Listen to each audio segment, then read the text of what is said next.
Baiklah, itulah tadi materi yang telah disampaikan oleh Bapak Zul Rahmat, Eskom MM. Selanjutnya adalah sesi tanya-jawab. Saya berikan kesempatan kepada peserta yang ingin bertanya. Dengan ini saya persilahkan. Dimohon agar memperkenalkan diri terlebih dahulu. Mungkin sambil menunggu pertanyaan dari teman-teman, mungkin kita sedikit membahas tentang hikmah di balik corona ini yang sudah lebih setahun kita rasakan. Jadi sebenarnya kalau kita berpikir positif, tidak mungkin Allah menurunkan wabah ini kalau tidak ada hikmahnya. Jadi ada beberapa yang kami catat terkait dengan ini yang mungkin menjadi bahan introspeksi buat kita, saya pribadi.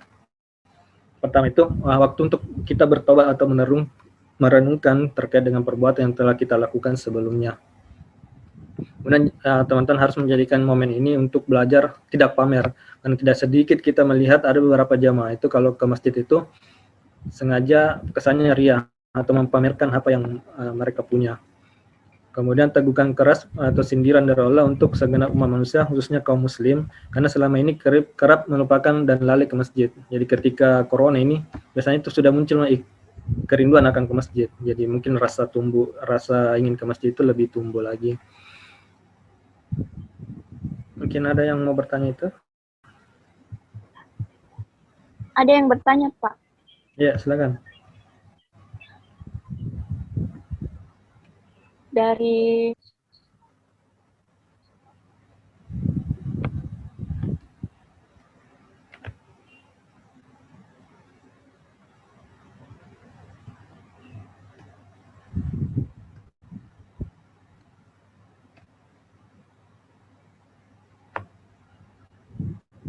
Ada saya baca di chat Irnayani Bahar. Jadi saya baca saja ya.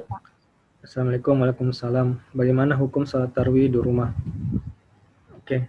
Jadi terkait tadi yang hadis yang kami sampaikan, jadi Rasulullah mengatakan bahwa sebaik-baiknya salat sunnah itu di rumah. Cuma ada koma di situ. Jadi kita lihat Rasulullah itu rumahnya kan baku samping dengan masjid. Jadi artinya ketika rumah teman-teman itu dekat dengan masjid, salat sunnah itu lebih baik di rumah. Cuma ada pengecualian, bagaimana dengan salat tarawih? Nah, menurut ini juga kemarin, alhamdulillah ceramahnya membahas tentang ini. Salat tarawih itu termasuk digolongkan sebagai salat yang mengandung syiar. Makanya itu ketika salat tarawih, kemudian salat Idul Fitri, salat Idul Adha itu selalu di luar. Karena ada syiar di situ, ada ceramah misalnya. Jadi menurut saya sepahaman dengan pendapat Ustaz yang menyampaikan kemarin. Jadi sholat tarawih itu sebaiknya di masjid.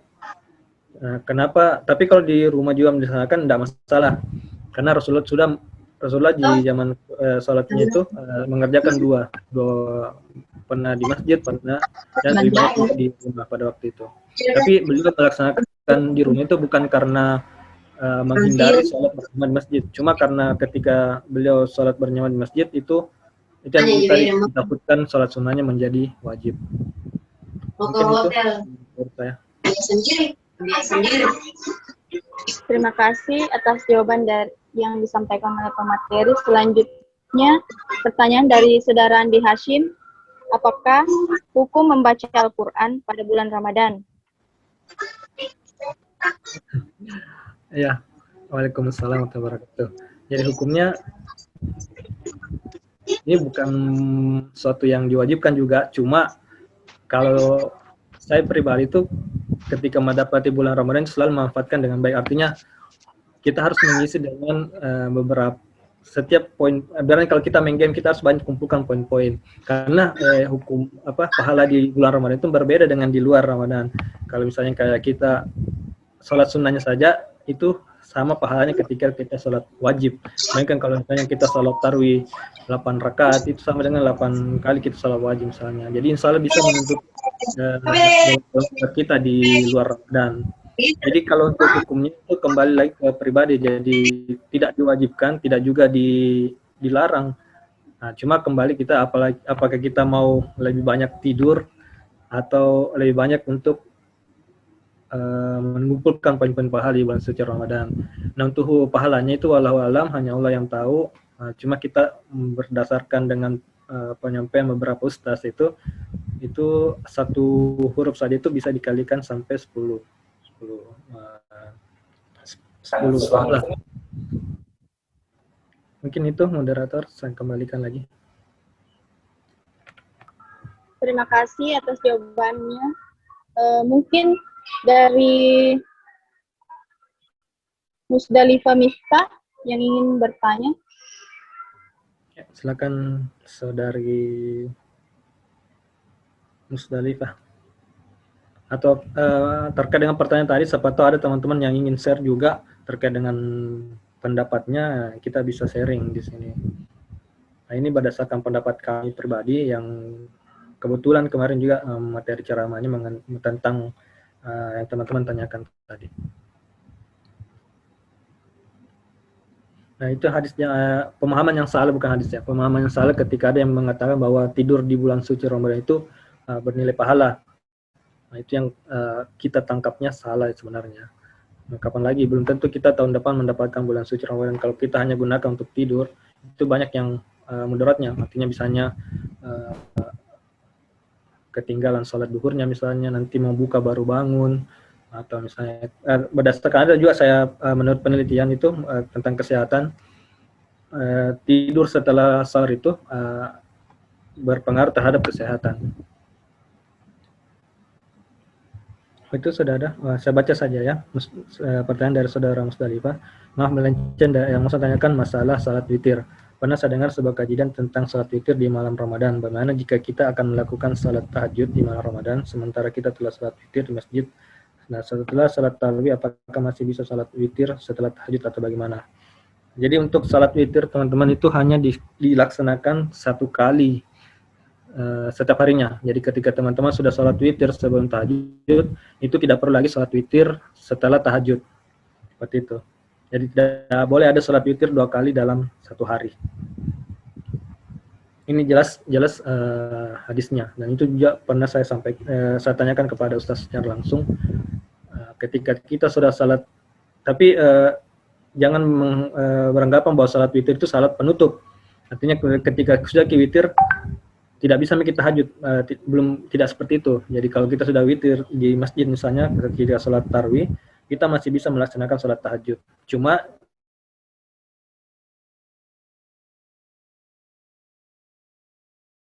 jangan ditutup lagi dengan dulu tahajud baru witir, itu tidak masalah. Cuma bagi kita misalnya ditakutkan misalnya terlambat bangun, nah, itu sebaiknya kita sholat witir dulu setelah sholat tarawih. Nanti kita sholat tahajud sebelum sahur misalnya. Mungkin itu pendapat dari saya terkait dengan pertanyaan dari saudari Musdalifah.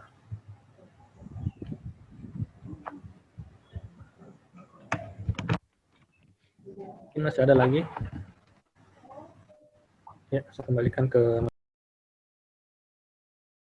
berkata beliau mau berbuka bersama dengan kita. Nah, kalau kita mau kumpulkan banyak waktu, ada 11 bulan di luar bulan suci Ramadan, kenapa tidak pada saat itu teman-teman berkumpul untuk makan di luar? Kenapa harus bulan suci Ramadan? Nah, itu kita harus introspeksi diri, kenapa mungkin Allah turunkan corona ini. Jadi mungkin bisa jadi supaya menjadikan momen kita supaya lebih banyak waktu untuk berkumpul bersama keluarga.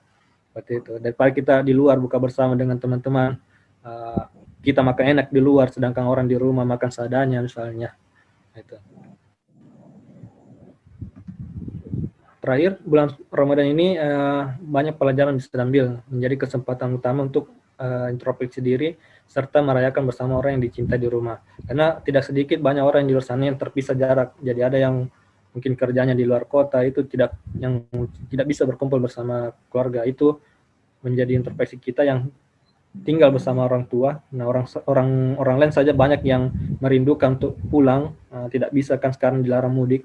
Nah, kita harus jadikan momen ini sebagai suatu keberuntungan bahwa kita harus bersyukur bahwa kita masih diberi kesempatan untuk berkumpul bersama keluarga. Jadi terakhir doa untuk semua muslim di seluruh dunia, semoga bisa memanfaatkan momen bulan suci Ramadan ini dengan menjadi lebih baik lagi. mungkin itu yang bisa kami sampaikan. Mungkin sedikit lagi, mungkin ada waktu 10 menit. Kalau ada yang masih ada yang mungkin bisa kita sharing, kami persilakan.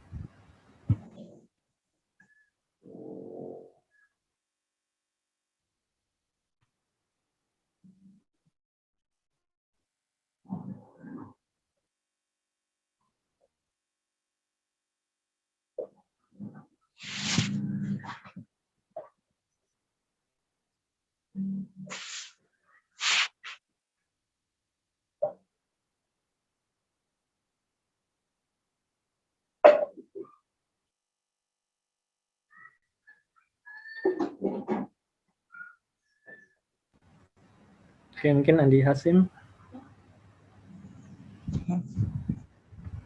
Ada mungkin yang mau ditanyakan lagi? Atau terkait dengan, walaupun di luar materi, misalnya di luar ada yang teman-teman mau tanyakan tentang puasa misalnya.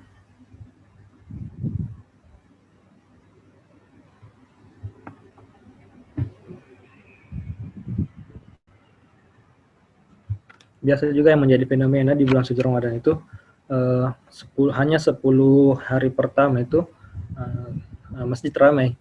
20 hari setelahnya itu sudah mulai berkurang. Ya, ini juga menjadi introspeksi buat kita. Kenapa harus bulan suci Ramadan kita membeli baju baru?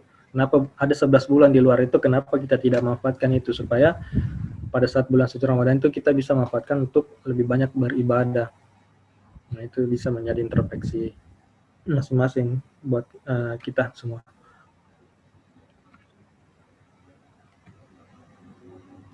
Oke, ada pertanyaan dari saudara Andi Hasim, terima kasih.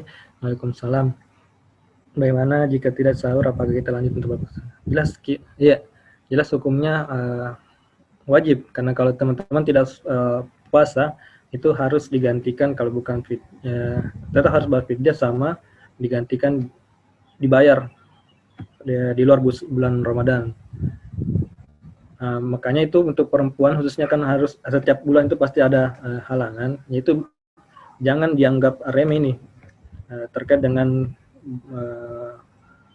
tidak puasa itu. Jadi mungkin masih ada yang ada utangnya, ini yang dilewatkan begitu saja. Jadi makanya itu istri Rasulullah itu biasanya 1 bulan sebelum bulan suci Ramadan itu biasanya mereka latihan puasa dengan cara itu, mengganti puasa yang pada saat bulan Ramadan tahun lalu tidak dilaksanakan. Jadi untuk laki-laki juga ketika ada merasa kemarin ada bolong-bolong, itu sebaiknya diganti nanti pada saat di luar bulan suci Ramadan. Nah, kalau tidak sahur, makanya juga ada juga biasanya berpahaman seperti ini. Mereka makan dulu sebelum tidur. Nah, karena ada dua, tidak mau memang sahur atau takut terlambat bangun. Jadi itu tidak boleh juga, karena kita dianjurkan untuk bangun sahur karena ada keberkahan di situ.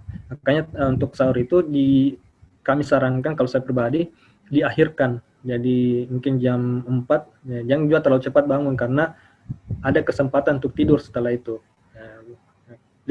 Ditakutkan akan lewat salat subuhnya misalnya. Makanya kalau bisa diakhirkan misalnya jam 4 atau setengah 5 menjelang imsak misalnya, baru teman-teman sahur, supaya tidak terlalu lama jeda untuk salat subuh. Kemudian ada yang menjadi kesalahan istilah imsak ini. Jadi kayaknya cuma di Indonesia yang ada istilah seperti itu. Imsak ini saya tidak tahu istilahnya apa, tapi menurut bahasa Indonesia itu menahan, sudah mulai berpuasa di situ. Nah, sedangkan Rasulullah pada zamannya tidak ada pembatasan waktu untuk itu. Jadi yang menjadi batas untuk kita menahan itu azan subuh. Dikatakan juga hadisnya Rasulullah, ketika azan subuh pun kalau ada makanan di dalam mulut atau dalam genggaman mata, itu tidak disuruh buang, tapi untuk tetap harus ditelan, kemudian kita bisa melanjutkan untuk minum misalnya. Jadi sebebas itu, semudah itu agama Islam ini memudahkan bagi umatnya. Jadi untuk ketika imsak, teman-teman baru bangun misalnya, itu masih bisa. Karena istilah imsak itu 10 menit sebelum sholat azan subuh. Nah, Rasulullah itu memang 10 menit sekitar itu kita sudah berhenti untuk makan. Beliau mengisi untuk membaca Al-Quran 50 ayat sekitar, jadi lama menyimpulkan 50 ayat itu sekitar 10 menit. Makanya di Indonesia itu dikasih wanti-wanti lah, misalnya seperti itu 10 menit sebelum salat subuh, makanya dinamakan imsak seperti itu. Mungkin itu Saudara Andi Asim dari kami jawabannya.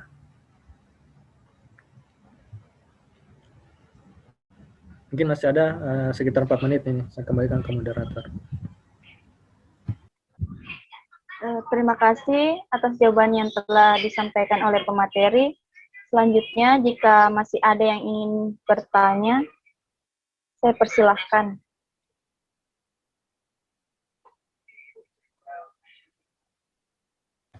Oke, ada pertanyaan dari Saudara Musdalifah, saya baca saja supaya cepat. Untuk puasa yang tidak dilaksanakan bagi perempuan yang punya halangan, misalnya tahun lalu tidak puasa di bulan Ramadan, apakah otomatis harus diganti? Bagaimana jika tidak diganti pada tahunnya? Ya, bisa. Jadi selama ya itu juga kita tidak bisa tahu umur kita sampai kapan tuh. Jadi kalau misalnya kita selalu tunda, ditakutkan dosa-dosa ditakutkan puasa yang bolong tahun-tahun lalu itu tidak digantikan. Kita tidak tahu umur kita sampai kapan. Jadi sebaiknya ketika kita ingat, oh tahun lalu ada puasaku lewat, itu harus sehari itu juga yang kita ingat, ya kita harus ganti. Seperti itu. Karena puasa ini bersifat wajib, teman-teman. Puasa di bulan Ramadan itu sifatnya wajib, bukan sunnah. Beda dengan soal puasa Senin Kamis misalnya, itu sunnah. Untuk khusus puasa di bulan suci Ramadan hukumnya wajib. Jadi wajib itu harus diganti. Dan itu pun sepahaman saya, ketika ada halangan seperti ini harus tetap bayar fidyah. Artinya kita minimal satu orang kita kasih buka, berikan bayar fidyah seperti itu. Nah, kalau teman-teman mungkin merasa tidak ada waktu untuk itu, ya bisa mungkin berupa uang, nanti kita titip di mana begitu, di UKM Ladang Amal misalnya, nanti beliau yang memberikan buka puasa bagi yang membutuhkan. Jadi intinya jawabannya itu tetap harus diganti.